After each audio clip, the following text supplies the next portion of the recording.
Sanibonani anginibengalele nginamukele le channel emaswidi mina production mangabe uyaqala ukufika ngicela ungenze iqiniso lokuthi uyacofa subscribe maqedwe bwale video ushaw like bese ke uyakhomenta kulolu daba lwanamhlanje wenkanza kwethu ilokhu ke inyuke njalo ipressure incindezi kuLwah Ndlunkulu emva kokuthi ke asebenze noMthandeni ngonyaka ka2023 kwingoma yabo eyayithi ke iParis okuyingoma ke egile imanga kakhulu eqophe imlando eminingi kumaskandi ishaya ke ama platinum inqwaba iphinde ke igugula u15 million views ku YouTube ingamileke njalo isakhuphuka kanti ke nako Spotify ko Apple Music yakhuphuka ngama streams ako 10 million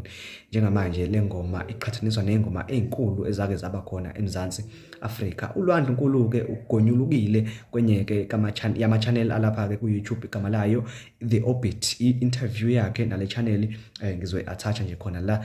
ku description khona ke uzokwazi ukuthi uye khona ngqo igama layo The Orbit angifunike sidleke amandla abo. uLwah Ndlunkulu ke uye waveza ke ukuthi ke akayithandanga indlela ke abalandeli bakaMaskandi abamukele ngayo ngoba ke uzokhumbula ukuthi ke wakwasebenza nenavigator phambilini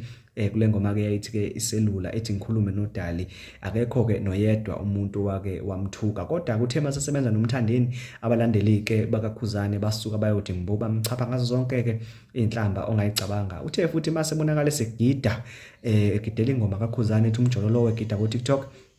abalandeli ke bakaMthandeni wayibona futhi ke abajikayo abamthukayo ke abamchapha ngazo zonke ke inhlamba. Uthe ke uLwah Ndlunkulu akakuthandanga lokho futhi ke kumnyayisile ngakho ke akasophinde asebenze nomculi kaMaskandi kuphela into angayenza yena engazenzela ingoma kaMaskandi eyedwa. Uphinde waveza ukuthi ke into emphathe kabi kakhulu isenzo ke sikaKhuzani sokuthi ke engomeni yakhe mangabe setalabha omunye amenshine ke igama lakhe elokhu eveza igama lakhe ukuthi ke uMthandeni ugodo oludala lulandela ingane kanti ke nokuthi wathi uMthandeni